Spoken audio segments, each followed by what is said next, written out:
এখন ছেড়াছেড়িতে এখন কয় বাবু, কি কয়? এক সময় কয় তো প্রেমিক প্রেমিকা জান সোনা কলিজার টুকরা, এখন কয় বাবু খাইছো? বিয়ে করো, বাকি এমসি কলেজের পোলা পান্ডরের মতো স্বামীরে বান্দা রাইখা ধর্ষণ করবা না। হুজুর স্বামীরে বান্দা রাইখা না ধর্ষণ করলে একা একই করা যাবে? একা একই করা যাবে ধর্ষণ? কথা কয় না।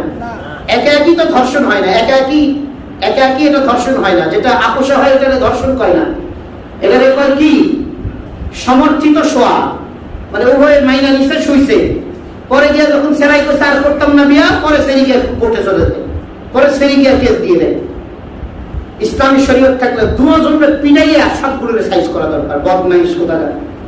যখন তুমি শুইছো মাইয়া, তুমি শুইছো, তখন তোমার মনে ছিল না একটা বেগানা ছেলের সাথে ঘুরেছো, একটা বেগানা ছেলের সাথে নির্জন স্থানে গিয়েছো, তখন তোমার মনে ছিল না যেগুলো হারাম কাজ?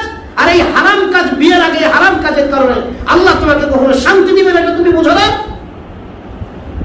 আজকে যখন সেরাই, যখন সেকা দিয়েছে ছেলে, যখন তোমাকে ব্রেকআপ হয়ে গিয়েছে, তোমার বাবু যখন তোমারে কি করছে, খায়া খুয়া ফালাই দিছে, এখন ছেড়াছেড়িতে এখন কয় বাবু, কি কয়? এক সময় কয় তো প্রেমিক প্রেমিকা জান সোনা কলিজার টুকরা, এখন কয় বাবু খাইছো? এখন বাবু কয়, চিন্তা করে, আমি চিন্তা করলাম হঠাৎ করে এই সপ্তাহে লোকে বাবু খাইছো, তো পরে চিন্তা করলাম এটারেই বাবু কয়, বাবু হওয়ার আগেই বাবু শুরু করে দিছে। এটারে যখন বাবু করবে, একটা নামের একটা প্রভাব আছে, এটাও আলোচনা করবো। তো তার প্রেমিকরা কয় বাবু, এটা কি বাবু না বুইরা? কথা কয় না, বাবু না বুইরা? তো বুইরাটারে কয় বাবু, তো এই বুইরাটারে বাবু কইলে বাবুর মতো আচরণ সে করবে না? কয়েকদিন ফিডার মুডার খায়া পরে ছাইরা দেয়। বাবু তো বোঝে না, ছোট মানুষ, আমি অবুঝ।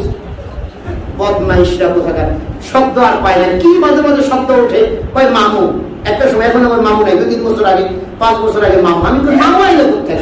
আল্লাহ কোরআনে বলছে ভাই, পরস্পর কি? ইন্নামাল মুমিনুনা ইখওয়া। রব্বুল আলামিন কোরআনে সূরাতুল হুজুরাতের মধ্যে বলছেন, আমি তোমাদের পারস্পরিক ভাই মুমিনদেরকে ভ্রাতৃত্বের বন্ধনে আবদ্ধ করে দিলাম। আর এই খাতে গাধাই কয় মামু, ও মামু কই যান? ওই রিকশাওয়ালার গুলোরে বেশি কয় মামু, মানে বাতের হালা বানায় দেয়।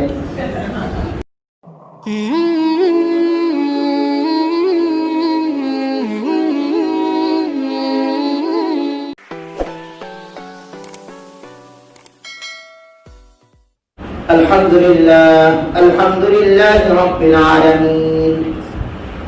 আলহামদুলিল্লাহিল্লাযী হাদানা লিহাযা ওয়া মা কুন্না লিনাহতাদিয়া লাউলা আন হাদানাল্লাহ। আলহামদুলিল্লাহিল্লাযী ফাদ্দালানা আলা কাসীরিন মিন ইবাদিহিল মুমিনিন। ونعوذ بالله من شرور أنفسنا ومن سيئات أعمالنا، من يهده الله فلا مضل له ومن يضلله فلا هادي له، وأشهد أن لا إله إلا الله وحده لا شريك له، وأشهد أن محمدا عبده ورسوله، أرسله بالحق بشيرا ونذيرا وداعيا إلى الله بإذنه وسراجا منيرا. أما بعد، فقد قال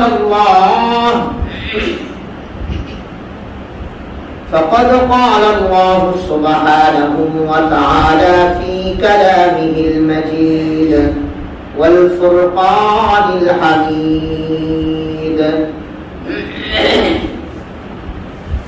أعوذ بالله من الشيطان الرجيم. بسم الله الرحمن الرحيم.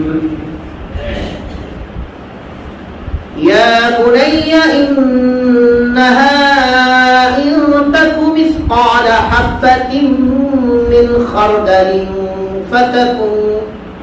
فتكن في صخرة أو في السماوات أو في الأرض يأت بها الله، إن الله لطيف خبير. يا بني أقم الصلاة وأمر بالمعروف وانه عن المنكر واصبر على ما أصابك، إن ذلك من عزم الأمور ولا تصعر خدك للناس ولا تمشي في الأرض مرحا إن الله لا يحب كل مختال فخور واقصد في مشيك واغضض من صوتك إن أنكر الأصوات لصوت الحمير وقال رسول الله صلى الله عليه وسلم مروا أولادكم بالصلاة وهم أبناء 7 سنين واضربوهم عليها وهم أبناء 10 سنين وفرقوا بينهم في المضاجع أو كما قال النبي صلى الله عليه وسلم آمنت بالله صدق الله مولانا العظيم وصدق رسوله النبي الكريم ونحن على ذلك لمن الشاهدين والشاكرين والحمد لله رب العالمين اللهم صل على محمد وعلى آل محمد كما صليت على إبراهيم وعلى آل إبراهيم إنك حميد مجيد اللهم بارك على محمد وعلى آل محمد كما باركت على إبراهيم وعلى آل إبراهيم إنك حميد مجيد আলহামদুলিল্লাহ সকল প্রশংসা সেই মহান রব্বুল আলামিনের জন্য যিনি আমাকে আপনাকে মানুষ হিসেবে সৃজন করেছেন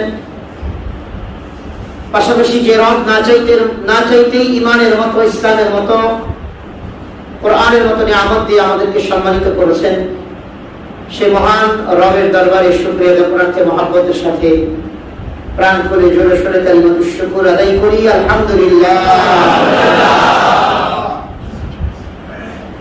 সম্মানিত ভাই, আমরা ধারাবাহিকভাবে আলোচনা করছিলাম। গত জুমায় আমরা আলোচনা করেছি যে মা বাবার উপরে সন্তানের কি কি হক আছে এ ব্যাপারে গত জুমায় আলোচনা শুরু করেছিলাম। আমরা আলোচনা করতে গিয়ে বলেছিলাম যে মা বাবার উপরে সন্তানের যতগুলো হক আছে তার মধ্যে উল্লেখযোগ্য এবং প্রধান হক যেটি সেটি হচ্ছে যে মা বাবা সন্তানের হাত ধরে ধরে সন্তানকে জাহান্নাম থেকে বাঁচাবার চেষ্টা করবে। মা বাবা সন্তানকে দুনিয়ার জীবনে সন্তানকে একটা ভালো চাকরির ঠিকানা করে দিবে, একটা ভালো চাকরির ব্যবস্থা করে দিবে, সন্তানের জন্য ভালো অর্থ সম্পদ রেখে যাবে, সন্তানকে বিদেশ পাঠাবে, সন্তানের জন্য বাড়ি গাড়ি করে যাবে। এগুলো এই সমস্ত হকের চেয়ে সন্তানকে জাহান্নামের আগুন থেকে বাঁচাবে, এটা হচ্ছে মা বাবার উপরে সন্তানের প্রধান হক। যতগুলো হক আছে তার মধ্যে প্রধান হক।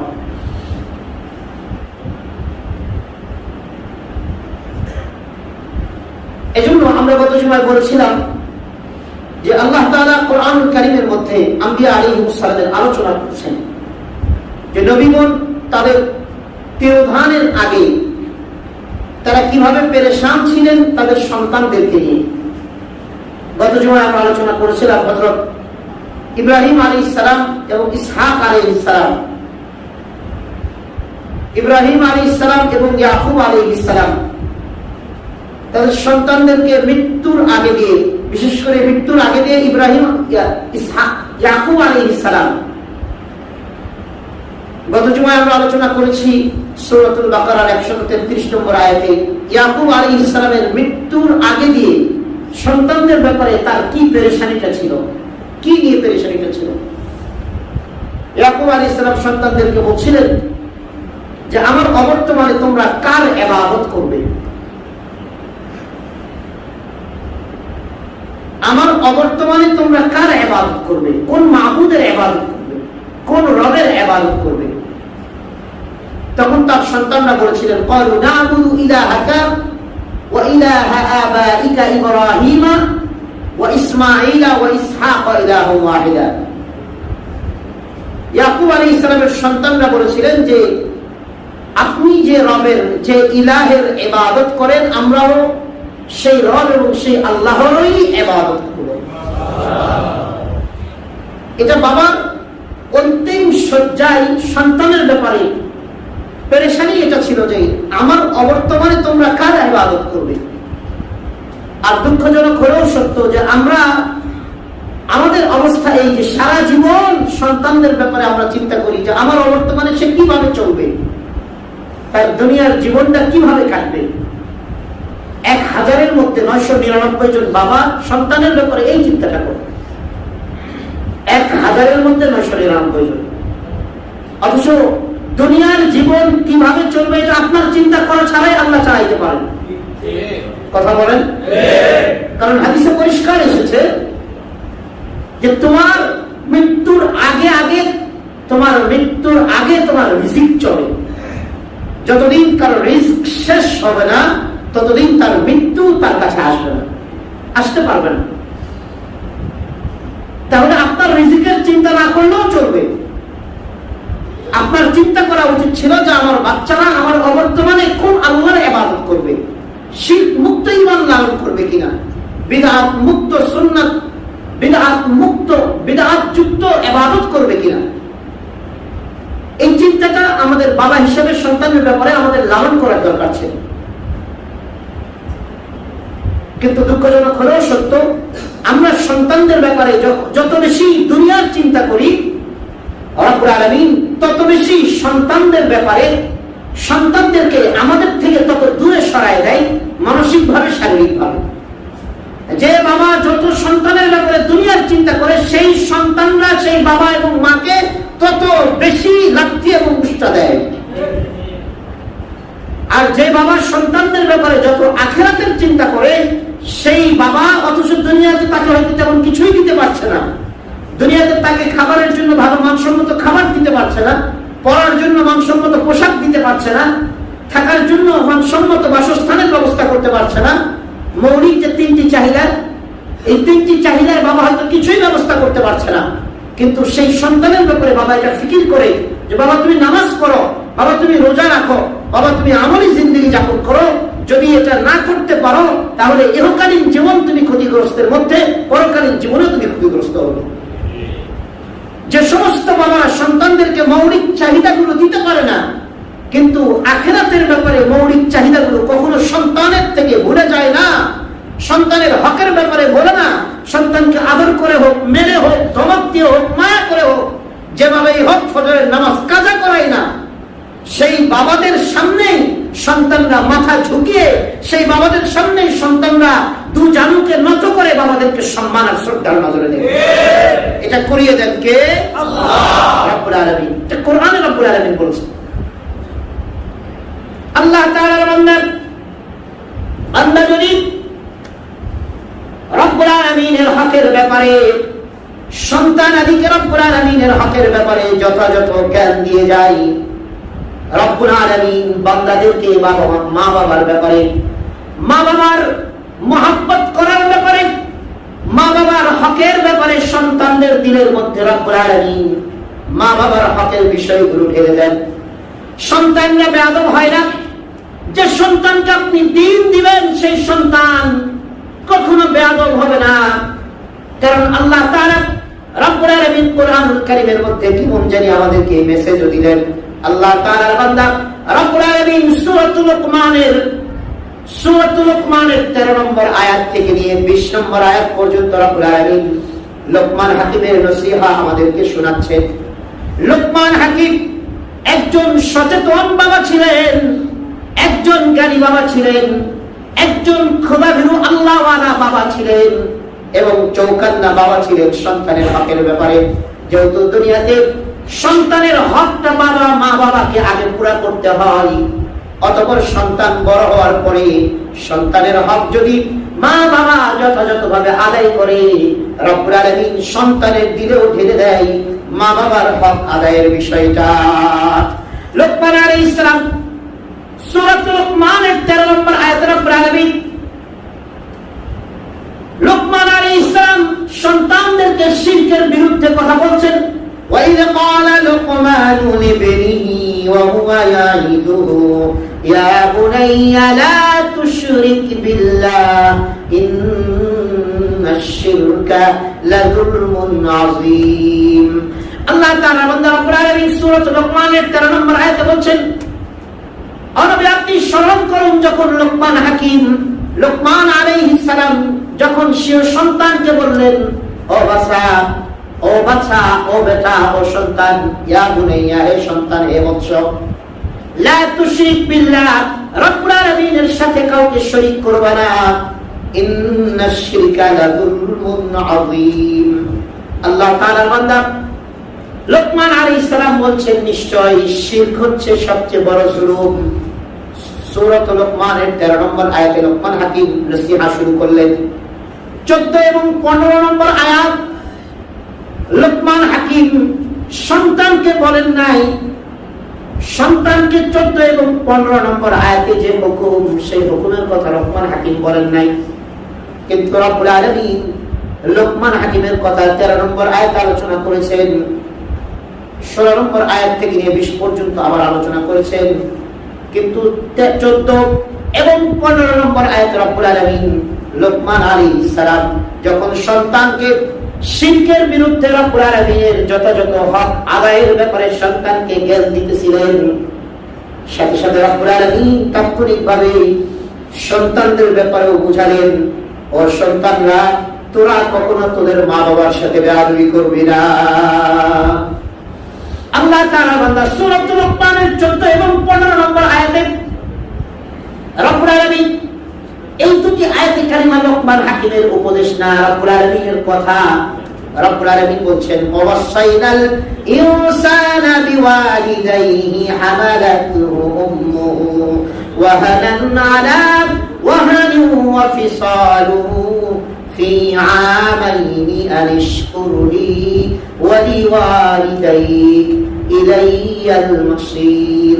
আল্লাহ তাআলার বান্দা এই দুটি আয়াতে কারিমার আমি তরজমা তাফসীর করেছি মা বাবার হকের আলোচনার সময়।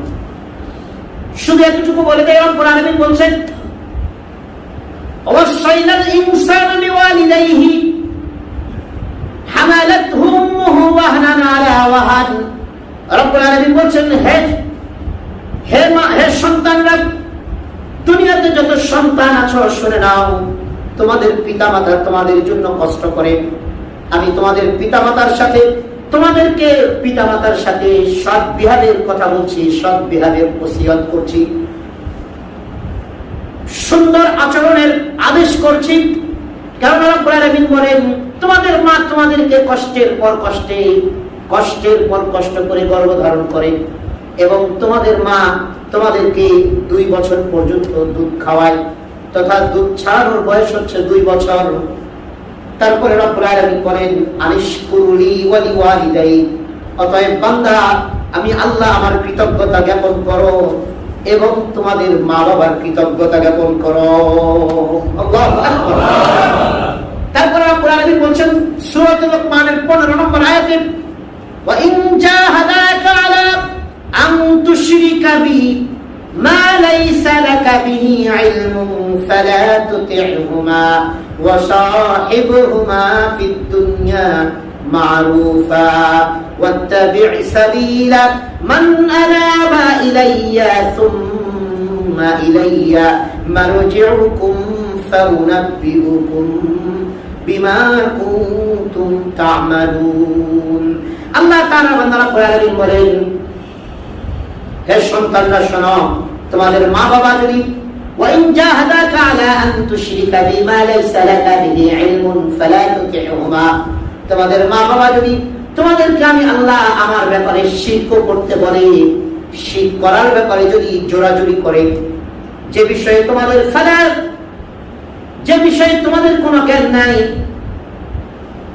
وَإِنْ جَاهَدَاكَ عَلَىٰ أَن تُشْرِكَ بِي مَا لَيْسَ لَكَ بِهِ عِلْمٌ مَا لَيْسَ لَكَ بِهِ عِلْمٌ, শিরকের ব্যাপারে যে বিষয়ে তোমাদের জ্ঞান নাই, সে বিষয়ে যদি তোমাদের মা বাবা তোমাদেরকে জোর করে শিরক করতে হবে, মূর্তি পূজা করতে হবে, শ্রীকৃষ্ণকে গিয়ে আসলে নাই, শ্রীকৃষ্ণকে গিয়ে ফুল দিতে হবে, কবর পূজা করতে হবে, কবরে সিজদা করতে হবে, নেতার পূজা করতে হবে, আল্লাহ তাআলার বান্দা রব্বুল আলামিন বলেন এই সবগুলো শিরক।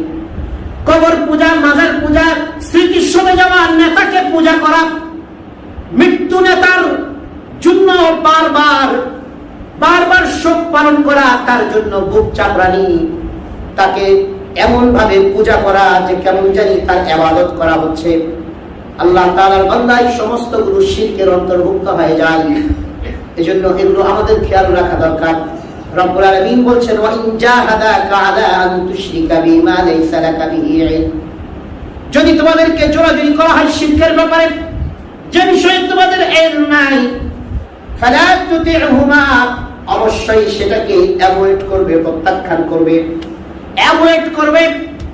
প্রত্যাখ্যান করবে, শিরকে লিপ্ত হবে না। তবে মা বাবাও যদি শিরকের কথা বলে, তাহলেও তাদের এই কথাটা মানবা না। তাদের এই কথাটা না মানতে গিয়ে তুমি মা বাবার সাথে বেয়াদবি করবা, এমন নয়।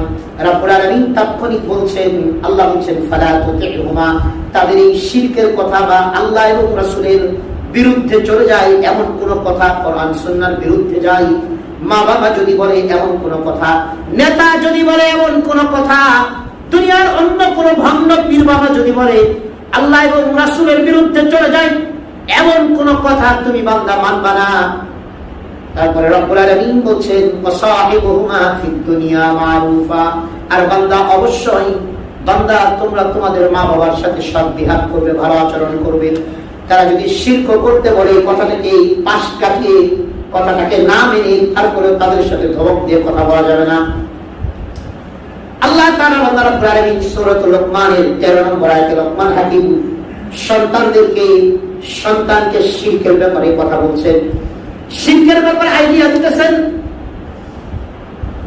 আর আল্লাহ তাআলা তারপরে সূরাতুল লোকমানের 16, 17, 18, 19, 20 নম্বর আয়াতে রব্বুল আলামিন লোকমান হাকিমের কথা নকল করেছেন। কিন্তু রব্বুল আলামিন মাঝখান দিয়ে 14 এবং 15 নম্বর আয়াতে রব্বুল আলামিন মা বাবার হকের আলোচনা, মা বাবার সাথে সুন্দর ব্যবহারের আলোচনা করে বান্দাকে বুঝিয়ে দিলেন, ও বান্দা, তুমি যদি তোমার সন্তানগুলোকে যথাযথভাবে আমি আল্লাহ আমার পরিচয় সম্পর্কে তাদেরকে জ্ঞান দিতে পারো বান্দা, তাহলে আমি আল্লাহ তোমরা যে মা বাবা, তোমাদের ব্যাপারে আমি আল্লাহ যথাযথভাবে তোমাদের সন্তানের দিলের মধ্যে তোমাদের মহব্বত আর শ্রদ্ধা জাগ্রত করে দিব। আমি আল্লাহ তোমাদের সন্তানদের ব্যাপারে, তোমাদের ব্যাপারে তাদের অন্তরে শ্রদ্ধা বোধ আর ভালোবাসা জাগ্রত করে দিব। তাহলে আমাদের দায়িত্ব হচ্ছে সন্তানদেরকে আল্লাহর সাথে যেন শিরক না করে, শিরক মুক্ত তাওহীদ যুক্ত ঈমান যেন সন্তান লালন করে, এই কথাটা সন্তানকে বুঝাইতে হবে। মনে থাকবে তো ইনশাআল্লাহ? আলহামদুলিল্লাহ সুম্মা আলহামদুলিল্লাহ। আমি আমার বাচ্চাদেরকে নিয়ে বসি, সময় পেলেই বসি, তাদেরকে প্রথম যে কথাটা বলি, দুনিয়াতে সবচেয়ে বড় গুনাহ কয়টি, তাদেরকে এটা বলে দিই। কয়টি? আপনারা বলেন কয়টি? নাম্বার 1, নাম্বার 2 মা বাবার সাথে বেয়াদবি করা, মা বাবার কথার অবাধ্য হওয়া। নাম্বার 3 মিথ্যা কথা বলা ও মিথ্যা সাক্ষ্য দেওয়া। সন্তানকে এগুলো বলবেন, এগুলো বলার জিনিস। আপনি যখন সন্তানকে বারবার মহান রবের পরিচয় তাকে তার সামনে জানাবেন, এটা আপনার দায়িত্ব। এটা বাবা হিসাবে বাবার উপরে সন্তানের উপরে একটা দায়িত্ব। যদি আপনি এই দায়িত্ব আদায় না করেন, তো সন্তান বড় হওয়ার পরে সন্তানও তার দায়িত্ব আদায় করবে না, আপনার প্রতি তার শ্রদ্ধাবোধ থাকবে না, ভালোবাসা যারা পরিমাণ থাকবে না। আল্লাহ তাআলা বান্দা রব্বুল আলামিন তারপরে সূরাতুল লোকমানের 16 নম্বর আয়াতে বলছেন, লোকমান হাকিমের কথাটা আবার উঠালেন রব্বুল আলামিন, ইয়া বুনাইয়া ইন্নাহা ইন তাকু মিসকালা হাববাতিন হাবাতিন মিন খারদালিন ফাতাকুন ফি সাখরাতিন আও ফিস সামাওয়াতি আও ফিল আরদি ইয়াতি বিহাল্লাহ ইন্নাল্লাহা লাতীফুন খাবীর। আল্লাহ তাআলা রাব্বুল আলামিন বলছেন, অতঃপর লোকমান হাকিমের কথাগুলো আল্লাহ আবার নকল করেছেন। ইয়া বুনাইয়া ইন্নাহা ইন তাকু মিসকালা হাববাতিন মিন খারদালিন। আল্লাহু আকবার। লোকমান হাকিম রব্বুল আলামিনের ক্ষমতা, রব্বুল আলামিনের ক্রেডিট কত বড়, কত বেশি। রব্বুল আলামিনের কথা আল্লাহ তাআলা লোকমান হাকিমকে জানাবার জন্য লোকমান হাকিম সন্তানকে রব্বুল আলামিনের ক্ষমতা এবং রব্বুল আলামিনের পাওয়ার, রব্বুল আলামিনের কতটুকু তার ক্ষমতা এবং আল্লাহ তাআলার কত বেশি শক্তিধর তিনি এটা বোঝাবার জন্য লোকমান হাকিম সন্তানকে বলছেন, ইয়া বুনাইয়া, হে আমার সন্তান, ইন্নাহা ইন তাকু মিসকালা হাব্বা, যদি সরিষা দানা পরিমাণ কোনো জিনিস হয়, যদি সরিষা দানা পরিমাণ, তিল পরিমাণ যদি কোনো জিনিস হয়, অণু পরিমাণ, পরমাণু পরিমাণ যদি কোনো জিনিস হয়, আর যদি সেটা থাকে কোন পাথরের ভিতরে, সেটা থাকে কোন শিলা গর্ভে, অথবা সেটা থাকে যদি আসমানে, অথবা সেটা থাকে যদি জমিনের নিচেও, সেই সমস্ত গুলোকেও রব্বুল আলামিন তার সামনে সমবেত করবে। আল্লাহু আকবার। ইয়া বুনাইয়া ইন্নাহা ইন তাকু মিসকালা হাববাতিন মিন খারদালিন ফাতাকুন ফি সাখরাতিন আও ফিস সামাওয়াতি আও ফিল আরদি ইয়াতি বিহাল্লাহ ইন্নাল্লাহা লাতীফুন খাবীর। আল্লাহ তাআলার বান্দা রব্বুল আলামিন লোকমান হাকিমের কথা আলোচনা করতে গিয়ে রব্বুল আলামিন বলেন, লোকমান হাকিম সন্তানকে বললেন, হে আমার বৎস, যদি জাররা পরিমাণ কোনো জিনিস সেটা যদি কোনো শিলা গর্ভের নিচে থাকে, পাথরের নিচে থাকে, আসমানের উপরে থাকে, জমিনের নিচেও থাকে, এই সমস্ত কিছুকে রব্বুল আলামিন তার সামনে উপস্থিত করবেন। ইন্নাল্লাহা লাতীফুন খাবীর, নিশ্চয় রব্বুল আলামিন অতি সূক্ষ্ম দ্রষ্টা এবং অতি সূক্ষ্ম জাননেওয়ালা, লতীফ এবং খবীর এবং সমস্ত খবর রাখনেওয়ালা। আল্লাহ তাআলা বান্দার জন্য কিয়ামতের দিন বান্দার আমলনামা যখন বান্দার হাতে দেওয়া হবে, তখন বান্দা কি বলবে শুনুন। রব্বুল আলামিন সূরাতুল কাহফের মধ্যে আলোচনা করেছেন 15 নম্বর পারা 18 নম্বর পৃষ্ঠা। রব্বুল আলামিন বলেন, কিয়ামতের দিন বান্দার হাতে যখন আমলনামা দেওয়া হবে, বান্দার পার্চা দেওয়া হবে, বান্দার পরীক্ষার খাতাগুলো যখন দেওয়া হবে, অনেক সময় নাম্বার পাওয়ার পরে নিজের কাছে কনফিউজ লাগে, মনে হয় স্যার ভুল করেছে, আমার নাম্বার তো এই প্রশ্নের উত্তরটা, নাম্বার তো আমি অ্যানসার করেছিলাম 33, এই প্রশ্নের অ্যানসার করেছিলাম 33, কিন্তু আমার শিক্ষক আমাকে দিয়েছে 17 বা 15, অথচ এই প্রশ্নের উত্তর তো আমি পাওয়ার কথা কমসে কম 30 নাম্বার, কিন্তু তার যে আসলে কোন জায়গায় ভুল হয়েছে নিজের ভুলটা টের পায় না। যুবক চিন্তা করে, ছাত্র চিন্তা করে, ভুল আমার নয়, ভুল হয়তো স্যারের হয়েছে খাতা দেখতে। রেজাল্ট দেওয়ার পরে ছাত্র চোঁচা করতে থাকে, অতঃপর যখন কয়েকদিন পরে সমস্ত আপনার পার্চাগুলো, পরীক্ষার খাতাগুলো, যার খাতাগুলো তার হাতে দিয়ে দেওয়া হয়, তখন ছাত্র দেখার পরে দেখে আসলে এই প্রশ্নের উত্তরটা আমি তো তখন বুঝেছিলাম, ঠিক দিয়েছি, কিন্তু আসলে আমি তো ঠিক মতো প্রশ্নটাই বুঝতে পারি নাই। প্রশ্নের উত্তরের নাম্বার পাওয়ার পরে নিজের খাতাটা আবার দেখলে নতুন করে বোঝা আছে যে আমার আসলে এখানে কি ভুল ছিল, কথা ঠিক না বেঠিক? এজন্য রব্বুল আলামিন বান্দাকে তার আমলনামার খাতা দিয়ে দিবে, দুনিয়াতে কি করেছিলে বান্দা, আমি আল্লাহ আমার জন্য কতটুকু আমল করেছো, নিজের জন্য কতটুকু করেছো, আর নেতার জন্য কতটুকু করেছো। এজন্য বান্দা যখন আমলনামা হাতে পাবে, বান্দা বলবে, মালি হাযাল কিতাব, মালি হাযাল কিতাব লা ইগাদিরু সগীরাতান ওয়ালা কাবীরা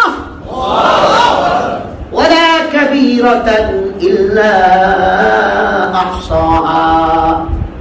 বান্দা বলবে মা লিহাদাল কিতাব, হায় আল্লাহ এটা কেমন কিতাব, হায় আফসোস এটা কেমন কিতাব, লা ইগাদিরু সাগীরা ওয়ালা কাবীরা, যে কিতাবের মধ্যে আমাদের ছোট এবং বড় কোনো ভুল, ছোট এবং বড় কোনো বিষয়ে লেখা বাদ রাখে নাই।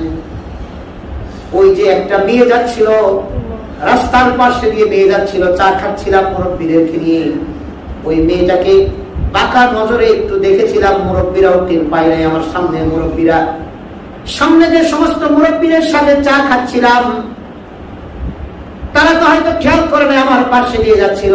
মেয়েটাকে যে সামান্য একটু টেরা চোখে দেখেছিলাম, সেই লেখাটাও এই জায়গায় লিখে ফেলেছে, সেই বাঁকা চোখের তাকানোটাও এই জায়গার মধ্যে উঠে পড়েছে। কেমন কিতাব এটা, যে কিতাবে ছোট বড় কিছু ছাড়ে নাই। আল্লাহু আকবার। আল্লাহ তাআলা বান্দা, তিনি হচ্ছেন রব। লোকমান হাকিম রবের আলোচনা করার পরে, আল্লাহ তাআলার বরত্বের, শিরকের কথা বলার পরে, রব্বুল আলামিনের ক্ষমতা, ক্রেডিট আর বরত্বের আলোচনা করার পরে লোকমান হাকিম বলছেন, বাচ্চা শোনো, আগে যেগুলো বললাম এগুলো হচ্ছে আত্মার সংশ্লিষ্ট, ঈমান আত্মার সংশ্লিষ্ট। এখন তোমাকে ইসলাম সম্পর্কে বলি, আমল সম্পর্কে বলি, শোনো। ইয়া বুনাইয়া আকিমিস সালাতা ওয়া আমুর বিল মারুফি ওয়ানহা আনিল মুনকার ওয়াসবির আলা মা আসাবাক ইন্না যালিকা মিন আজমিল উমুর। আল্লাহ তাআলা রব্বুল আলামিন বলেন, ইয়া বুনাইয়া আকিমিস সালাত, ইয়া বুনাইয়া আকিমিস সালাত। রব্বুল আলামিন বলছেন, লোকমান হাকিম সন্তানকে নসিহত করছেন, হে বৎস, রব্বুল আলামিনের সালাতকে কায়েম করতে হবে। কি কায়েম করতে হবে? সালাত। কি কায়েম করতে হবে? সালাত। আবার জোরে বলি, কি কায়েম করতে হবে? সালাত। সালাত কায়েম করতে হবে। আমরা বারবার বলি, সন্তান যে নামাজ পড়ে না, কোনোদিন বসেছেন, ডিসকাস করেছেন তার সাথে? এটা উচিত ছিল না? এতদিন বোঝেন নাই, আমাদের আলোচনা শোনার পরে যখন একটু হেদায়েতের পথে আসছে, আপনার উপরে নামাজ ফরজ। এই বাবারা কান খুলে শুনুন, প্রতিটি বাবার উপরে পার্সোনালি নামাজ যেমন ফরজ, ঠিক প্রতিটি বাবার উপরে তাদের সন্তানদেরকেও নামাজি বানানো ফরজ। কথা বুঝাইতে পেরেছি? দুই ভাবে মেহনত করতে হবে, নামাজি হওয়ার ব্যাপারে দোয়া করতে হবে। ইব্রাহিম আলাইহিস সালাম মুখে মেহনত করেছেন, আবার দোয়া করেছেন, রব্বি জাআলনি মুকিমাস সালাতি ওয়া মিন যুররিয়াতি, আয় রব আমাকে এবং আমার সন্তানদেরকে নামাজি বানাও। আল্লাহু আকবার। সন্তানের উপরে, নিজের উপরে যেমন নামাজ ফরজ, বাবার উপরে যেমন নামাজ ফরজ, বাবাকে সন্তানকে নামাজি বানানোটাও ফরজ। অতএব কোন বাবা শুধু নিজের নামাজের কারণে, নিজে নামাজি হওয়ার কারণে জান্নাতে যাওয়ার কথা, বাকি সন্তান যদি বেনামাজি হয় আর বাবা যদি কোনরূপ চেষ্টা না করে, তার সাথে যতটুকু কুলায় ততটুকু পর্যন্ত সন্তানকে নামাজি বানানোর ব্যাপারে যদি বাবা চেষ্টা না করে, তাহলে এই বাবা শুধু নিজে নামাজি হওয়ার কারণে জান্নাতে যাবে না, বরঞ্চ সন্তানকে নামাজি না বানানোর কারণে সন্তানও জাহান্নামে যাবে, আর সন্তানকে বেনামাজি নামাজি না বানানোর কারণে ওই বাবাকেও আল্লাহ জাহান্নামে নিক্ষেপ করবে। কেননা এই বাবার শুধু নিজের নামাজের দ্বারা নিজে জান্নাতে যেতে পারবে না, কেননা তার উপরে দুটা ফরজ ছিল। একটা ফরজ ছিল নিজে নামাজি হওয়ার, পাশাপাশি নিজের সন্তানকে নামাজি বানানো। যেহেতু সন্তান বেনামাজি, অতএব বাবাকেও আল্লাহ জাহান্নামে দিবে। সম্মানিত ভাই, এজন্য আমাদের এটা খেয়াল রাখা দরকার। ওযুর মধ্যে তিনটি ফরজ, চারটি ফরজ। ওযুর ফরজ কয়টি? চারটি। কোন ব্যক্তি যদি তিনটি ফরজ আদায় করে আর একটি আদায় না করে, ওযু হবে না? ওযু হবে না? হবে না, কোনোভাবেই হবে না ওযু। তাহলে কোন ব্যক্তি ওযু না করে নামাজ পড়া আর কোন ব্যক্তি তিন ফরজ আদায় করে নামাজ পড়া সমান না আলাদা? সমান। ইচ্ছাকৃত যদি কেউ তিন ফরজ আদায় করে নামাজ পড়ে আর আরেক ব্যক্তি ইচ্ছাকৃত বিনা ওযুতে নামাজ পড়ছে, উভয়ের পাপ সমান। তো ঠিক অনুরূপ ভাবে একজন ব্যক্তি নিজে নামাজ পড়ে কিন্তু সন্তানদেরকে নামাজি বানানোর ব্যাপারে চেষ্টা করে না, তাহলে তার নামাজ তাকে জান্নাতে নিবে না, বরঞ্চ তার আরেকটা ফরজ যে বাকি ছিল সন্তানকে নামাজি বানানো, সেটা করে নাই, এজন্য সেই বাবাকে জাহান্নামে নিক্ষেপ করবে। মুহতারাম হাজিরিন, আমরা নামাজের ব্যাপারে আলোচনা করবো ইনশাআল্লাহ। তার আগে আমরা দুই তিনটা ব্যাপারে আমাদের আলোচনা দরকার যে সন্তান হওয়ার পরপরই আমাদের প্রথম হক কি। নামাজি, ইবাদত গুজার, জাহান্নাম থেকে সন্তানকে বাঁচানো, এটা একজন মা বাবার উপরে সন্তানের ব্যাপারে কথা বলেন না সর্বোচ্চ হক। সন্তানের ব্যাপারে মা বাবার উপরে সর্বোচ্চ হক কি? সন্তানকে জাহান্নামের আগুন থেকে বাঁচাবার চেষ্টা। তাহলে সন্তান হওয়ার পরে মা বাবার উপরে প্রথম যেটা দায়িত্ব, সন্তানের আগেও মা বাবার উপর একটা দায়িত্ব আছে। হযরত ওমর ইবনে খাত্তাব রাদিয়াল্লাহু তাআলার কাছে এক বাবা বিচার নিয়ে আসলেন যে আমিরুল মুমিনিন, আমার সন্তান আমার সাথে মিসবিহেভ করে, আমার সন্তান আমার সাথে বেয়াদবি করে, আপনি তার বিচার করুন। ওমর ইবনে খাত্তাব, সবাই তো জানি রাগী মানুষ। রাগী মানুষ মানে কি? অন্যায়ভাবে রাগ করেন কারো উপরে? কথা বলে না। রাগীর অর্থ, সাহাবায়ে কেরাম যদি রাগী হয়, কোন বড় আলেম যদি রাগী হয়, এটার অর্থ এটা নয় যে অন্যায় ভাবে কারো উপরে রাগ করে। উল্টা পাল্টা দেখলে রাগ করে, কিন্তু অন্যায় ভাবে কারো উপরে রাগ করতে পারে না। অন্যায় ভাবে কারো উপরে রাগ করলে তো জুলুম হয়ে যাবে ভাই। একজন বড় আলেম আবার জালেম হয় কিভাবে? ওমর ইবনে খাত্তাব যদি রাগী, এই শব্দটাই আমরা এতটুকু বলে দেই, তাহলে আমাদের সমাজে যারা আমরা বলি রাগী মানুষ, রাগী মানুষ বললে আমরা বুঝি যে লোকটা খিটখিটে মেজাজের, এর সামনে কেউ কিছু বললে ভালো মন্দ বলুক, তার সামনে কথা বলার জন্য চেষ্টা যায়, মেজাজ খারাপ হয়ে যায়, হাত উঠায় ইত্যাদি করে। এটা আমাদের সমাজের রাগী বলতে আমরা এটা বুঝি। কিন্তু তারা রাগী ছিলেন রহামাউ বাইনাহুম আশিদ্দাউ আলাল কুফফার।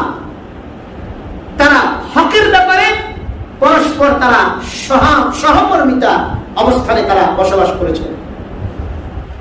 আর কাফেরের ব্যাপারে তথা বাতিলের ব্যাপারে, বাতিল কর্মকাণ্ডের ব্যাপারে তারা সবসময় কঠোর ছিলেন, কঠোর ভূমিকা পালন করেছেন। সেটা আবু বকর রাদিয়াল্লাহু তাআলা বলেন, সেটা ওমর বলেন, ওসমান বলেন, আলী বলেন, সকলেই একই অবস্থায় ছিলেন।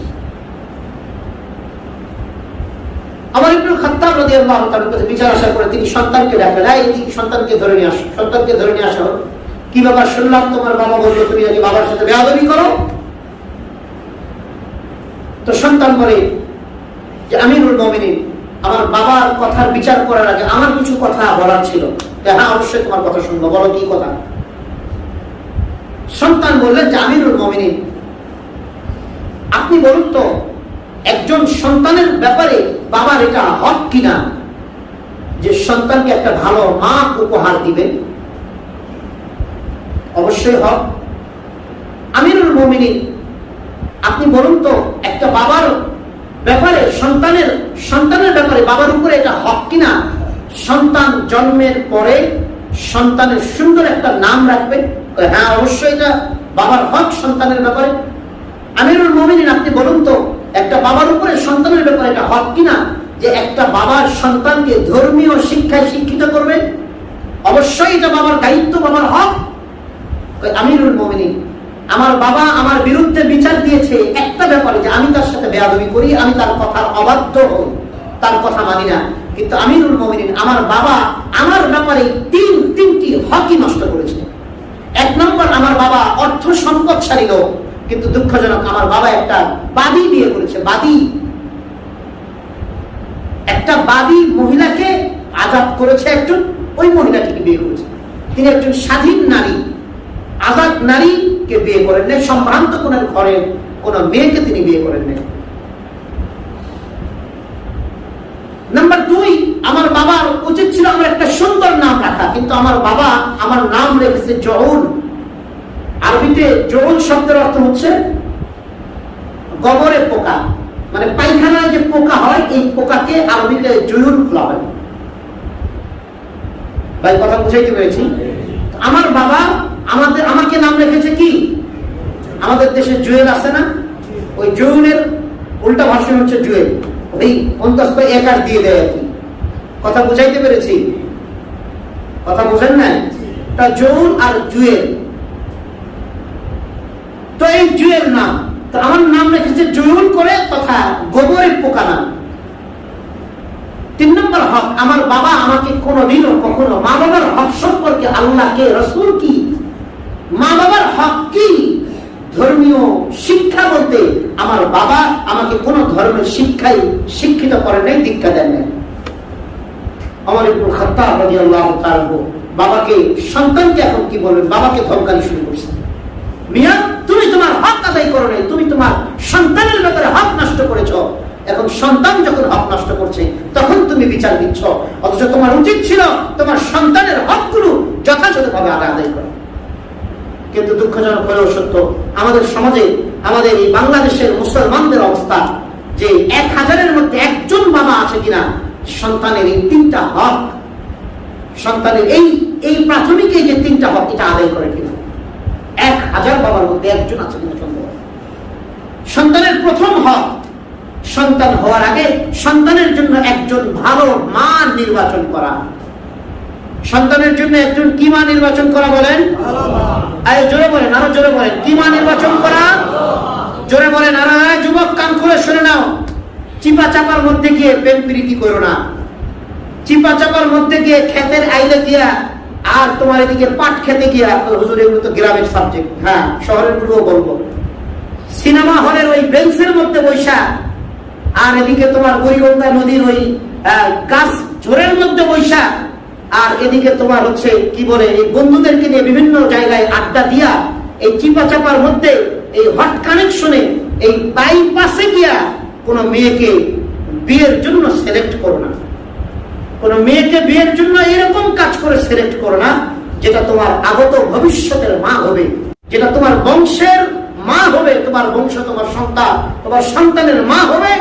আর এই সন্তানের মা গুলোকে চিপাই চাপাই গিয়ে তুমি ঠিক করো না, এদেরকে মা বাবার উপরে দায়িত্ব দিও। তোমার মা বাবা তোমার জন্য যেটা চুজ করবে আশা করি ভালো কিছু করবে। তো বলছিলাম 1 নম্বর সন্তানের জন্য হক হচ্ছে সন্তানকে একটা নেককার মা উপহার দেওয়া। কি মা উপহার দেওয়া বলেন? জোরে বলেন, কি মা উপহার দেওয়া? নেককার আমলি মা উপহার দেওয়া। এ ব্যাপারে একটু না বললেই নয়, যেহেতু অনেক যুবক আছে আমাদেরকে প্রশ্ন করে, হুজুর কেমন মেয়ে বিয়ে করব? যারা অ্যারেঞ্জ ম্যারেজ করে, অ্যাফেয়ার ম্যারেজ নয়, পারিবারিক ভাবে সম্বন্ধ মা বাবার মাধ্যমে আত্মীয় স্বজনের মাধ্যমে যারা বিয়ে করে তারা আমাদের কাছে জিজ্ঞাসা করে কেমন মেয়ে বিয়ে করবো। তো আমরা যদি এই কথাটা মুহাম্মদুর রাসূলুল্লাহ সাল্লাল্লাহু আলাইহি ওয়াসাল্লামকে জিজ্ঞাসা করি, তিনি বলে দিবেন। তিনি বলেছেন অলরেডি, আল্লাহর হাবিব সরকারে দু জাহান নবী সাল্লাল্লাহু আলাইহি ওয়াসাল্লাম বলেছেন, তুনকাহুল মারআতু লিআরবাঈন লিমালিহা ওয়া লিহাসাবিহা ওয়া লিজামালিহা ওয়া লিদীনিহা ফাসফার বিযাতিদ-দীন তারিবাত ইয়াদাকা।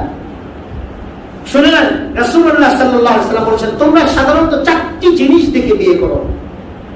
সমাজের মানুষ সাধারণত একটা মেয়েকে বিয়ে করতে গেলে কয়টি জিনিস দেখে?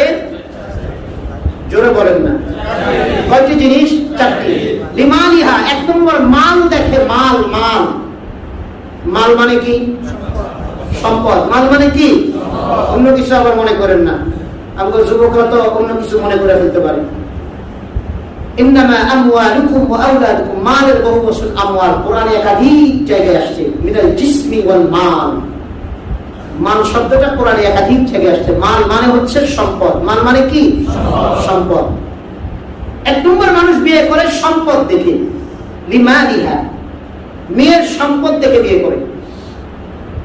আর ইদানিং কালা ঢালা জলা যা আছে এগুলো এত কিছু দেখে না, সম্পদ দেখলে সম্পদ ফিট তো বেডি হিট। তারপরে বিয়ে করার পরে শ্বশুর দেখতেছে ঝামেলা, বেড়াই কঞ্জুস, কারো একটা ধরায় দিয়ে আর কিনো টাকা টুকা দিতেছে না। পরে আমার কাছে এসে হুজুর এই কোরআন খতম দেন, দোয়া ইউজ খতম দেন, শ্বশুর যেন মরে যায় তাড়াতাড়ি। এরকম ইতিহাস আছে আমাদের কাছে, এরকম ঘটনা আছে। শ্বশুরের মৃত্যুর জন্য দোয়া, কেন ভাই কি সমস্যা?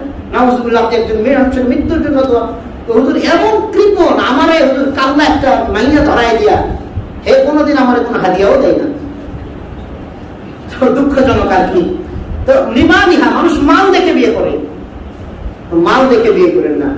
কোন ব্যক্তি সবচেয়ে পুরুষের মধ্যে সেই পুরুষ সবচেয়ে বোকা, সেই পুরুষ সবচেয়ে মজলুম হয়, সেই পুরুষ সবচেয়ে স্ত্রী কর্তৃক নিগৃহীত হয়, স্ত্রী কর্তৃক সবচেয়ে জুলুমের শিকার হয়। যে পুরুষ স্ত্রীর মাল দেখে, স্ত্রী মেয়েটার মাল দেখে ওই মেয়েকে বিয়ে করে, অতঃপর ওই মেয়ের বাবার বাড়ি থেকে কিছু মাল আনে, আর তারপরে এই বউয়ের জুলুম নির্যাতন, বাঁশ আর উপর আর নিচ, ঊর্ধ্ব চাপ, নিম্ন চাপ, সাইড চাপ, বাম চাপ, ডান চাপ সব খাওয়া শুরু করে দেয়। কথা ঠিক, যুবকরা খুব সাবধান, বউয়ের মাল দেখে বিয়ে করো না। তোমার যে কত জাতা যাবে, তোমার সবকিছু ছুটাই ফেলবে। তোমার এখন সম্পদ কম, আল্লাহ তাআলা তোমার সম্পদ দিতে পারে না। খবর নিয়ে দেখো, অধিকাংশ যুবকরাই বিয়ে করে গরিব অবস্থায়। আর আল্লাহ বলছেন বিয়ে কর, তুই বিয়ে কর, আমি তোরে ধনী বানাই দেব। আল্লাহু আকবার। সূরা নূরের 45 নম্বর আয়াত, 18 নম্বর পারা, 15 নম্বর পৃষ্ঠা রব্বুল আলামিন বলছেন। 18 নম্বর পারা 13 নম্বর পৃষ্ঠা রব্বুল আলামিন বলছেন, ওয়ানকিহুল আয়ামা মিনকুম ওয়াস-সালিহিনা মিন ইবাদিকুম ওয়া ইমাইকুম। রব্বুল আলামিন বলছেন, তোমাদের মধ্যে যারা অবিবাহিত আছে, যারা বিপত্নিক আছে বা বিপত্তি আছে, তোমাদের মাঝে যারা অবিবাহিত আছে, পুরুষ হোক চাই নারী হোক, অথবা তোমাদের গোলামবাদী যারা আছে, যারা অবিবাহিত, তোমরা তাদেরকে বিয়ে করায় দাও। আর যারা বিয়ে করার নিয়ত করেছো কিন্তু মনে মনে ভয় পাচ্ছ যে আমার তো সম্পদ তেমন নাই, আল্লাহ সুন্দর কথা বলছে, ইয়াকুনু ফুকারা। যদি বিয়ে করতে গিয়ে বিয়ে করার নিয়ত করার পরে যদি শয়তানে ধোঁকা দেয়, বা তুমি যদি মনে করো আমার তো সম্পদ নাই, ইয়াকুনু ফুকারা, যদি তুমি হও দরিদ্র, আর ইউগনিহিমুল্লাহু মিন ফাদলি, বিয়ে করার বরকতে আল্লাহ তাআলা তোমাকে ধনী বানিয়ে দিবে। যুবকরা মনে থাকবে তো ইনশাআল্লাহ? বিয়ে করো, বাকি এমসি কলেজের পোলাপানদের মতো স্বামীরে বান্দা রাইখা ধর্ষণ করবা না। হুজুর স্বামীরে বান্দা রাইখা না ধর্ষণ করলে একা একই করা যাবে, একা একই করা যাবে ধর্ষণ? কথা কয় না, একা একই তো ধর্ষণ হয় না, একা একই এটা ধর্ষণ হয় না। যেটা আপোষা হয় এটা ধর্ষণ করে না, এটা কয় কি সমর্থিত শোয়া, মানে উভয়ে মাইনা নিচে শুইছে, পরে গিয়ে যখন সেরাই করছে আর করতাম না বিয়া, পরে সেরি গিয়ে কোর্টে চলে যায়, পরে সেরি গিয়ে কেস দিয়ে দেয়। ইসলামী শরীয়ত থাকলে দুজনকে পিটাইয়া সবগুলোরে সাইজ করা দরকার। বদমাইশ কোথাকার। আর তখন তুমি শুইছো মাইয়া, তুমি শুইছো, তখন তোমার মনে ছিল না একটা বেগানা ছেলের সাথে ঘুরেছো, একটা বেগানা ছেলের সাথে নির্জন স্থানে গিয়েছো, তখন তোমার মনে ছিল না যেগুলো হারাম কাজ? আর এই হারাম কাজ, বিয়ের আগে হারাম কাজের কারণে আল্লাহ তোমাকে কখনো শান্তি দিবে না, তুমি বোঝো না? আজকে যখন সেকা দিয়েছে, ছেলে যখন তোমাকে ব্রেকআপ হয়ে গিয়েছে, তোমার বাবু যখন তোমারে কি করছে, খায়া খুয়া ফালাই দিছে, এখন সেরাসেরিতে এখন কয় বাবু, কি কয়? এক সময় কয় তো প্রেমিক প্রেমিকা জান সোনা কলিজার টুকরা, এখন কয় বাবু খাইছো, এখন বাবু কয়। চিন্তা করে, আমি চিন্তা করলাম হঠাৎ করে এই সপ্তাহে লোকে বাবু খাইছো, তো পরে চিন্তা করলাম এটা নেই বাবু কয়, বাবু হওয়ার আগে বাবু শুরু করে দিছে। এখানে যখন বাবু করবে, একটা নামের একটা প্রভাব আছে, এটাও আলোচনা করবো। তো তার প্রেমিকরা কয় বাবু, এটা কি বাবু না বুইরা? কথা কয় না, বাবু না বুইরা? তো বুইরাটারে কয় বাবু, তো এই বুইরাটারে বাবু কইলে বাবুর মতো আচরণ সে করবে না? কয়েকদিন ফিডার মুডার খায়া কয় ছাইরা দেয়, বাবু তো বোঝে না, ছোট মানুষ, আমি অবুঝ। বদমাইশরা কোথাকার, শব্দ আর পায় না, কি মাঝে মাঝে শব্দ ওঠে, কয় মামু। একটা সময়, এখন আমার মামু নাই, 2-3 বছর আগে, 5 বছর আগে মামু। আমি মামু আইলে কোথায়? আল্লাহ কোরআনে বলছে ভাই, পরস্পর কি? ইন্নামাল মুমিনুনা ইখওয়া। রব্বুল আলামিন কোরআনে সূরাতুল হুজুরাতের মধ্যে বলছেন, আমি তোমাদের পারস্পরিক ভাই মুমিনদেরকে ভ্রাতৃত্বের বন্ধনে আবদ্ধ করে দিলাম। আর এই গাধাই কয় মামু, ও মামু কই যান? ওই রিকশাওয়ালার গুলোরে বেশি কয় মামু, মানে বাতের হালা বানায় দেয়। যাক, যেটা বলছিলাম, এই যে একটা মেয়েকে মাল দেখে যারা বিয়ে করে, তাদের মনে রাখা উচিত যে তোমার মাল কিন্তু ট্রাক চলে চলে চলে চলে, মাঝে মাঝে ট্রাক উল্টে যায় না মাল নিয়ে? কথা বলে না? ট্রাকের যা ওজন, তার চেয়ে বেশি ওজনের মাল নেয়, এরকম আছে না? পরে গিয়ে হয় কি, ওই একটু উঁচু নিচুতে উঠতে ট্রাক উল্টে জায়গা, এই ট্রাককে আর কোন পোল্ট্রি দিয়ে আবার সোজা হইতে পারে?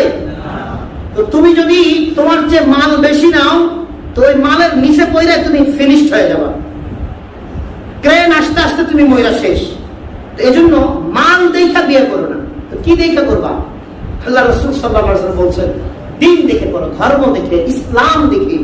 যার ভিতরে মান্যতা যত বেশি, যার ভিতরে ধর্মের আবেগ যত বেশি, যে ধর্মীয় কালচারকে চর্চা যে যত বেশি করে, তাকে বিয়ে করো। তো রাসূলুল্লাহ সাল্লাল্লাহু আলাইহি ওয়াসাল্লাম বললেন, লিমালিহা, তোমরা মাল দেখে বিয়ে করে থাকো। রাসূল বলেন না যে মাল দেখে তোমরা বিয়ে করো, এটা রাসূল বলেন না। তুনকাহুল মারআতু লিআরবাইন। রাসূলুল্লাহ সাল্লাল্লাহু আলাইহি ওয়াসাল্লাম বলেন, সমাজের মানুষরা সাধারণত 4টি জিনিস দেখে বিয়ে করে। লিমালিহা, মেয়ের মাল দেখে, অথবা ছেলের মাল দেখে। এটা হয় এবং অধিকাংশ মেয়ের বাপে মনে করে মাল থাকলেই ছেলেরে কি করব, একবার বেড়া পার হয়ে যাবো গা। মাল থাকলেই বেড়া পার, তার মেয়ের একেবারে সুখের স্বর্গে ভাসাইতে থাকবে। তো পরে সুখের এমন ভেলাতে উঠায় যায়, সুখের ভেলাতে মালের মধ্যে এসির মধ্যে সবকিছু রাখা সারা আরেকজনের রয়ে কক্সবাজার চলে যায়। কথা কয় না? এত মাল দেখেন না, ধর্ম দেখেন। ধর্ম কি দেখবেন? ধার্মিকতা দেখেন। 2 নম্বর রাসূল বলছেন লিমালিহা, প্রথম অলিহাসাবিহা, 2 নম্বর দেখে বংশ। আল্লাহ সারাইছে, এখন আর বংশ কুল কিনারে এত জাত মুসি টুসি যা আছে সব মাল থাকলে সব চলে যায়। মালের কাছে আমাদের দেশে বর্তমানে বংশ কোনো চলে না, বংশের আর নেই। একটা সময় 30-40 বছর আগেও মানুষ বলতো যে বংশের কালামিও ভালা।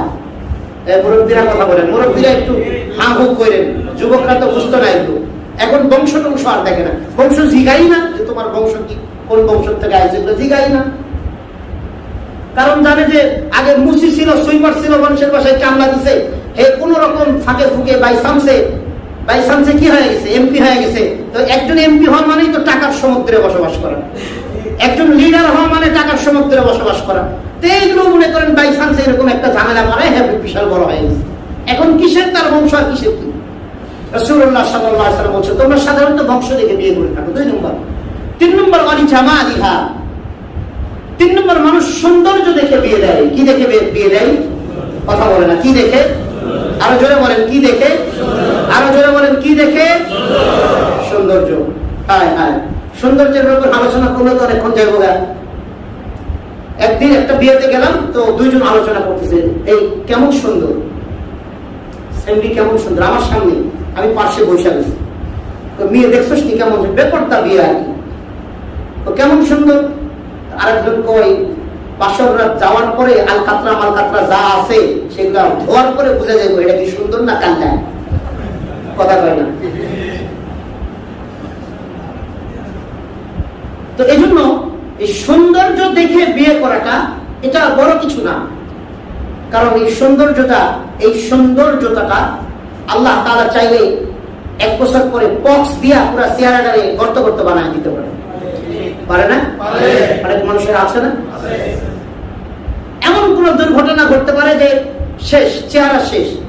কিন্তু একজন মানুষের যদি সুন্দর চরিত্র হয়, উত্তম চরিত্রের নারী হয়, সেই নারী তার চেহারা সুন্দর হোক অসুন্দর হোক, সুন্দর যদি চরিত্র হয়, সারা জীবন তার সুন্দর চরিত্রটাকে তুমি সুন্দর চরিত্রের দ্বারা তুমি লাভবান করতে পারবে। রাসূলুল্লাহ সাল্লাল্লাহু আলাইহি ওয়াসাল্লাম বললেন যে 3 নম্বর মানুষ সাধারণত সৌন্দর্য দেখে বিয়ে করে। আব্দুল্লাহ ইবনে মুবারক ইমাম আযম আবু হানিফা রাহমাতুল্লাহ ছাত্র ছিলেন। তিনি তার জীবনের প্রারম্ভিক, তার জীবনের ঘটনা, তার বাবা একজন সাধারণ একটা বড় লোকের কর্মচারী ছিলেন। আব্দুল্লাহ ইবনে মুবারকের সন্তান আব্দুল্লাহ। কিন্তু আব্দুল্লাহ রাহমাতুল্লাহ তাবেঈদের মধ্যে বড় একজন তাবেঈ ছিলেন। আল্লাহ তাআলার বান্দার বড় আমল ছিল, 1 বছর হজ করতেন, আর 1 বছর 6 মাস জিহাদে থাকতেন, 6 মাস হাদিসের দর্স দিতেন। অনেক বড় মুজাহিদ ছিলেন, অনেক বড় আল্লাহওয়ালা ছিলেন, অনেক বড় মুহাদ্দিস ছিলেন। তো আব্দুল্লাহ ইবনে মুবারকের বাবা মুবারক রাহমাতুল্লাহ, তিনি এক মালিকের কর্মচারী। ওই মালিকের আঙ্গুরের বাগান আছে, আঙ্গুর এবং আরো ফলের বাগান। তো এই মালিক একদিন গিয়ে বললো আমাকে একটু আঙ্গুর খেতে দাও, রস খাবো আঙ্গুরের। তো তিনি করলেন কি, এক জায়গা থেকে গিয়ে কিছু আঙ্গুর নিয়ে এসে তাকে জুস বানিয়ে রস বানিয়ে দিলেন। তো মালিক মুখে দিয়ে খুব টক, মালিক ফেলে দিলেন, তাই এটা কি দিলা তুমি, এত টক, মিষ্টি কিছু নিয়ে আসো। তিনি আবার গিয়ে আরেক জায়গা থেকে আঙ্গুর নিয়ে এসে আবার মুখে দিচ্ছে, আবার টক। পরে মালিক ধমক, তুমি খায়া দেখো না, খায়া আমার দিতে পারো না, কি করো তুমি খাও না? তো মুবারক রাহমাতুল্লাহ বলেন যে মালিক, যেদিন আপনি আমাকে নিয়োগ দিয়েছেন সেদিন বলেছেন এটা তুমি তোমার জিম্মাদারি, তোমার আমানত, কিন্তু সেদিন আপনার সাথে আমার কথা হয়নি যে আমি এখান থেকে খেতে পারবো কিনা। এই জন্য মালিক, এই যতদিন থেকে আপনার বাড়িতে, আপনার এই বাগানে কাজ করছি, কোনোদিনও আপনার এই বাগানের একটা আঙ্গুর বা অন্য কোনো ফল আমি মুখে দিয়ে দেখি না। আল্লাহু আকবার। আব্দুল্লাহ ইবনে মুবারকের, অর্থাৎ মুবারকের যে মালিক ছিলেন, তার দিনের মধ্যে চোট লাগে গেছে। আল্লাহু আকবার, এত বড় আল্লাহওয়ালা এই ছেলে, যুবক, বাড়িতে গেছে, বিবির সাথে কথা বলছে, বিবিও খুশি। যাক কিছুদিন পরে তাদের মেয়ে বিয়ের উপযুক্ত হয়েছে। তিনি চিন্তা করলেন মেয়েকে বিয়ে দিতে হবে, কি করা যায়, কার সাথে দেওয়া যায়। পরে এই মুবারক রহমতুল্লাহর কাছে এসে বললেন যে আমি তো একটা বিষয় পেরেশানিতে পড়ছি, একটা পরামর্শ দাও, তুমি যেহেতু আমলি মানুষ। তো মুবারক রহমতুল্লাহ বলেন যে মালিক কি বিষয়ে পরামর্শ দিব, যে আমার মেয়েটা বড় হয়ে গেছে, তাকে বিয়ের উপযুক্ত হয়ে গিয়েছে। তো আমার মেয়ে যেহেতু বিয়ের উপযুক্ত হয়েছে, আমার মেয়েকে বিয়ে দিব, তুমি একটা পরামর্শ দাও কেমন ছেলের সাথে বিয়ে দিতে পারি।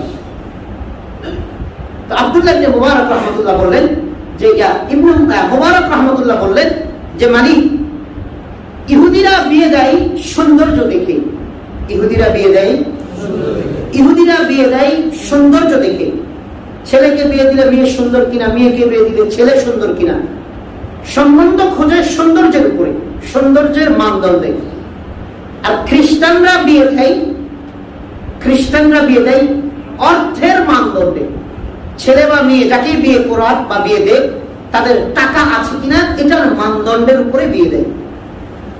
আর মালিক মুসলমান ধার্মিক যারা, তারা বিয়ে দেয় ছেলে বা মেয়েকে, যাকেই বিয়ে করা, ছেলেকে বিয়ে করাইলেও মেয়ে দেখে ধার্মিক কিনা, মেয়েকে বিয়ে দেওয়ার আগেও দেখে ছেলেটা নামাজি কিনা, ধার্মিক কিনা, তার আকীদা ঠিক আছে কিনা, সে কোনো ভণ্ড পীরের মুরিদ না, কোনো শয়তান ইবলিসের মুরিদ না, কোনো মুশরিক আর মাজার পূজারীর মুরিদ না। আছে না নাই? এটা দেখা আপনার দায়িত্ব, এটা দেখা আপনার দায়িত্ব। আপনি যদি কোনো আটরশির মুরিদের কাছে আপনার মেয়ে বিয়ে দেন, আর আটরশির ওই মুরিদ যদি তার কবর পূজা করে, তার বাবাকে সেজদা দেয়, এ মুসলমান না মুশরিক? জোরে বলেন, মুসলমান না মুশরিক? মুশরিক, কাফের। আপনি মুসলমানের নামে মসজিদেও আসে, কিন্তু একজন কাফেরের সাথে আপনি কি করছেন? আপনার সন্তানকে সম্বন্ধ করছেন। এই জন্য সম্বন্ধের আগেও একজন আলেম ওলামার কাছে একটু জিজ্ঞাসা করেন যে হুজুর এরকম একটা সম্বন্ধ পেয়েছে, আপনি কি বলেন? আপনি একটু ছেলের সাথে কথা বলেন, ছেলে কি বলেন? মুবারক রহমতুল্লাহ বললেন যে ধার্মিক মুসলমানরা তাদের মেয়েকে বিয়ে দেয় ধর্মের ভিত্তিতে। কিসের মানদণ্ডে? ধর্মের মানদণ্ডে।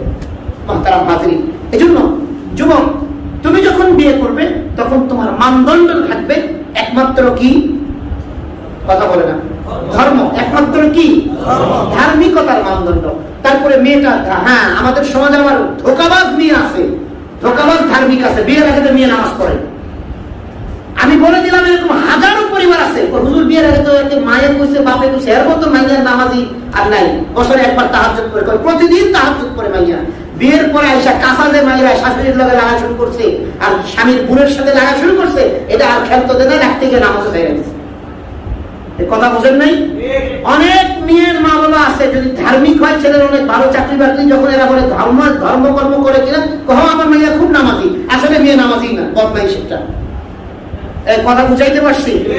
বিয়ে করার আগে দিয়ে 1-2 মাস সময় নিয়ে এদের অবজার্ভে রাখে। ঢাকা শহরের বিয়ে তো মনে করেন এখানে আগাম করছে, এই যার মহল্লা সাইরা দিয়ে আবার উত্তরায় চলে গেছে, ফ্রেশ হয়ে গেছে, ডিটারজেন্ট পাউডার দিয়ে ধুয়ে ফ্রেশ। কথা বোঝে না? ঢাকা শহরের সম্বন্ধ করতে খুব ঝামেলা, আমার খুব ভয় লাগে। কারণ ডিটারজেন্ট পাউডার, এখানে ডিটারজেন্টও লাগে না, হারপিক মাইরা ধুয়া মুয়া অন্য জায়গায় বাসা নিলে রেখেছি। আর গ্রামে হলে ওর 14 গোষ্ঠীর খবর রাখে গ্রামের মানুষ, ঠিক না? দেখি ও কেমন, ওর বাপে কেমন, ওর ভাই কেমন, ওর খালা কেমন, ওর চাচা কেমন, ওর দাদা কেমন, কে কি করছে, গ্রামের মানুষ 14 গোষ্ঠীর খবর করে দিব আপনার। তখন আপনি একটা ডিসিশন নিতে সুবিধা হবে। আর ঢাকা শহরে এটা পারা যায় না, হারপিক দিয়ে যেমন টয়লেট হয়, হারপিক দিয়ে শরীর দিয়ে সব পরিষ্কার।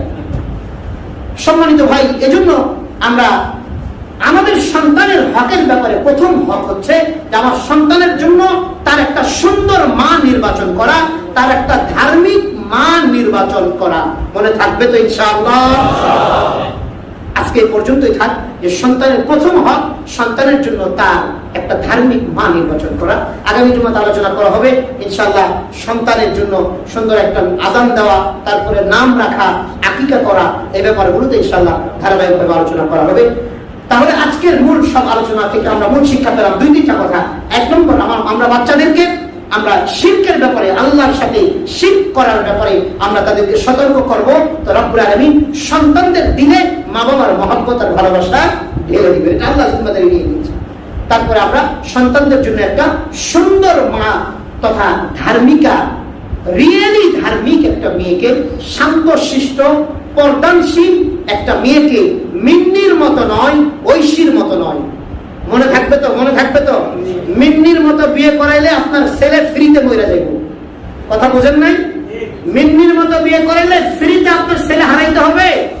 কত বড় বেয়াদব নিয়ে সে বিয়ে করছে একসাথে, বিয়ের পরেও আবার রিলেশন করে আরেকজনের সাথে। তো আল্লাহ ওর পাপ এত বাইরে গেছে, এই পাপ যখন কারো অনেক বেশি বাইরে যায় তখন আল্লাহ ধরে ফেলে। তখন আল্লাহ কি করেন? আল্লাহ বলেন ওয়ায়াফু আন কাসির, আমি মাফ করে দিই, বেশিরভাগই মাফ করি। ওয়ায়াফু আন কাসির, তোমাদের অধিকাংশ গুনাহ আমি ক্ষমা করি, তবে মাঝে মাঝে একটু গিট্টু লাগাই দিই, ধরাই দিই। আর যার অনেক গুনাহ হয়ে যায় তখন আল্লাহ তাকে খুব ভালো মতো পাকড়াও করে। সম্মানিত ভাই, এজন্য মিন্নির মতো মেয়েকে বিয়ে করায় না, ফ্রিতে আপনার সন্তান হত্যা করবে এরকম ভাবে ঐশীর মতো এরকম জানেন এবং এরকম নিকৃষ্ট মেয়ে যারা হাতে নিজের মা বাবা হত্যা হয়, এরকম মেয়ে বিয়ে করায় না, যার ফলশ্রুতিতে সংসারকে তছনছ করে ফেলবে। সম্মানিত গার্জেন যারা আছেন, আর ছেলেরা আগেও বলেছি, তোমরা চিপা চাপার মধ্যে গিয়ে বিয়ে করো না, বাবু খাইছো কয়া বিয়ে করো না, সব কিন্তু খেয়ে ফেলবো। যে কথাগুলো বললাম আল্লাহ তাআলা আমাদের সবাইকে সহিভাবে বুঝাইবার আমলের তৌফিক দান করুন। সবাই বলি আমিন।